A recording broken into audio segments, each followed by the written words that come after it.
नमस्ते। आपका अरविंद गणेश दामले चैनल में स्वागत है। मैं अरविंद दामले आपके सामने प्रस्तुत कर रहा हूँ मेरी ही कुछ रचनाएं। ये है इन रचनाओं का 818वां भाग। आपको ये रचनाएं पसंद आएँ तो मेरे अरविंद गणेश दामले चैनल को सब्सक्राइब करें, लाइक करें, शेयर करें और बेल आइकॉन दबाना ना भूलें। पहली दो हैं मराठी में और बाद में एक है हिंदी में।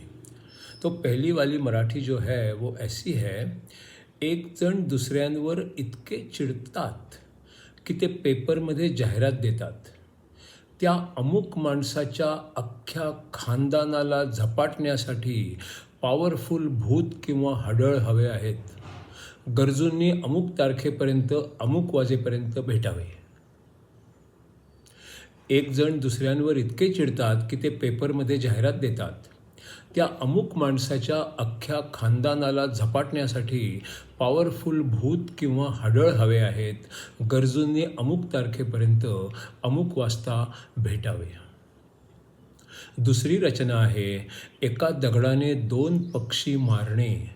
ह्या म्हणीच्या ऐवजी आता पक्षी मित्रांची एक नवीन म्हण सुरू झालेली आहे. एका हाताने अनेक पक्ष्यांना दाणे घालणे. एका दगडाने दोन पक्षी मारणे ह्या म्हणीच्या ऐवजी आता पक्षी मित्रांची एक नवीन म्हण सुरू झाली आहे. एका हाताने अनेक पक्ष्यांना दाणे घालणे. तीसरी जो रचना है वो है निसर्गदत्त महाराज और उनके शिष्यों के संवाद का. ये है अगला 140वां सवाल. हर सुबह मैं जब खबरें पढ़ता हूँ तो पता चलता है कि दुनिया में बहुत बुरी घटनाएं हो रही हैं.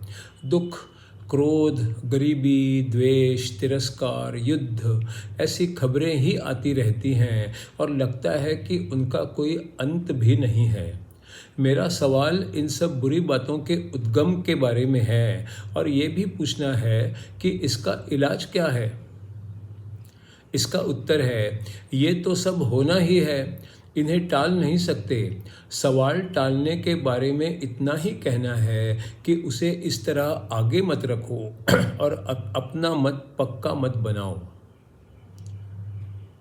141वां सवाल है आपका ये तो पक्का मत है कि हम दुनिया बदल नहीं सकते और उसमें हो रही घटनाओं को भी बदल नहीं सकते क्योंकि उनका कोई कारण ही नहीं है. हम कुछ कर सकते हैं और दुनिया में बदलाव ला सकते हैं.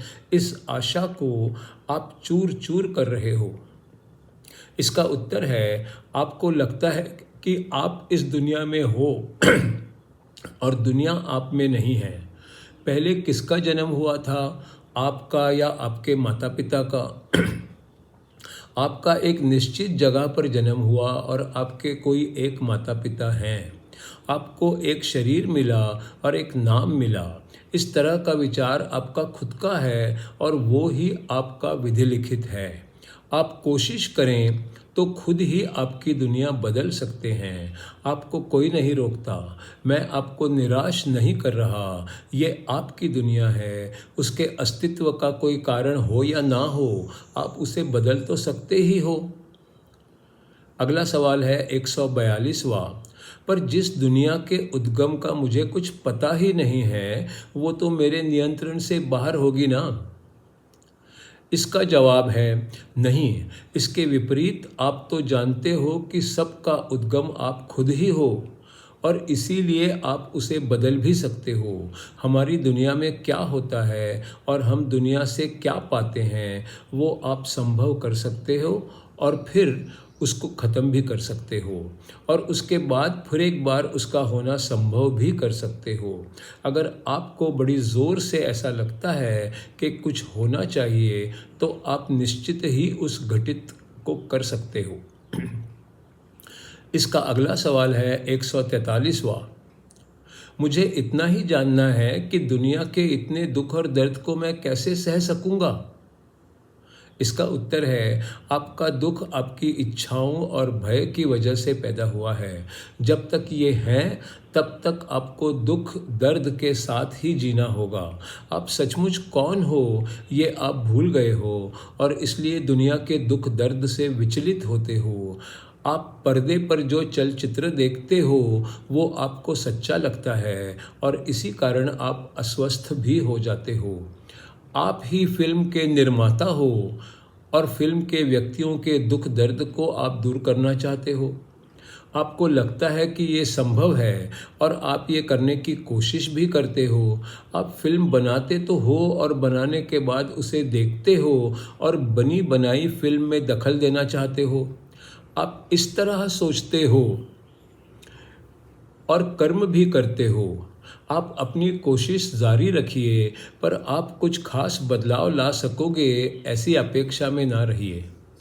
बनी हुई फिल्म में कुछ बदलाव संभव नहीं होता।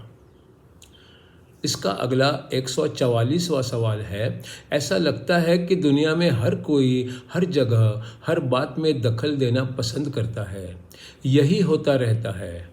हर कोई अपना अपना रास्ता ढूंढता है और उस पर आगे बढ़ता रहता है। उसे अच्छे बुरे अनुभव आते रहते हैं, सवाल खड़े होते हैं और फिर वे सवालों के जवाब ढूंढने लगते हैं।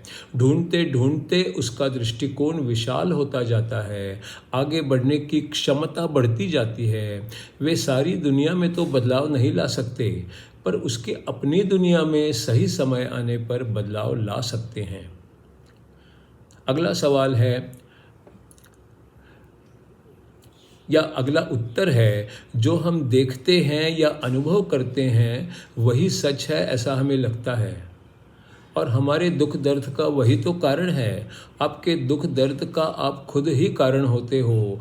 आपकी कुछ नया नया निर्माण करने की क्षमता कभी ख़त्म नहीं होती और उसका कोई अंत भी नहीं होता। पर जो भी बनाया जाता है उसकी शुरुआत भी होती है और उसका अंत भी होता है। आप सत्य को कभी ना भूलना। कर्म और ज्ञान साथ साथ जाना चाहिए और उनके साथ ही आपका मन और आपकी इच्छाएं भी उनके साथ साथ ही रहनी चाहिए। अगला 145वां सवाल है, मुझे लगता है कि मेरी आध्यात्मिक सोच और अनुभव भी मेरी क्षमता में नहीं है। मैं कुछ करने की ठान भी नहीं सकता और कुछ किया भी तो वो मुझे गोल गोल घुमाता रहता है और मैं कहीं नहीं पहुंच पाता। भगवान शायद ये समझता है कि मेरा फल अभी ठीक तरह से पका ही नहीं है और वो सोच रहा है कि उसे अभी वृक्ष पर ही रहने दें, पकने दें और सही समय आने पर वो पकेगा और फिर वो खाने के योग्य हो जाएगा। इसका उत्तर है, क्या आपको लगता है कि भगवान आपको पहचानता है? वो आपको भी नहीं जानता और दुनिया को भी नहीं जानता, क्योंकि वो जानता है कि पूरा ब्रह्मांड केवल एक भ्रम ही है। जो है वो खुद ही वो है। इसका अगला 146वां सवाल, हमारे अलग अलग भगवान हैं। मेरा भगवान बहुत दयालु है और जब मैं दुखी होता हूँ तो वो भी दुखी होता रहता है। इसका उत्तर है, आपको उससे दया चाहते हो। जब आसपास करोड़ों लोग मर रहे हैं और दुखी हैं तो आप प्रार्थना करते हो कि उनमें से किसी एक को बचा लिया जाए। अगर मृत्यु बंद ही हो गई तो कुछ समय के बाद पृथ्वी किसी के रहने के लायक नहीं रहेगी, इसलिए आपकी प्रार्थना सुनी नहीं जाती और उस प्रार्थना का फायदा भी नहीं होता। अगला सवाल है 147वां, मुझे मृत्यु का कोई डर नहीं है, पर मुझे लगता है कि दुनिया में लोग दुखी ना हों। पर मुझे लगता है कि मेरा भगवान सीधा साधा है, दुखी भी होता है पर फिर भी कुछ कर नहीं पाता। वो हमें विचारी और विवेकी भी बना नहीं सकता, वो सिर्फ रुका ही रहता है। इसका उत्तर है, अच्छा तो तुम भी कुछ कर नहीं सकते और भगवान भी कुछ कर नहीं सकता, यही तुम्हें कहना है ना। इसी का मतलब है कि ब्रह्मांड बनना अचानक हुई दुर्घटना के जैसे था। इस हालत में आप एक ही कर सकते हो, इस दृश्य विश्व के परे जाना।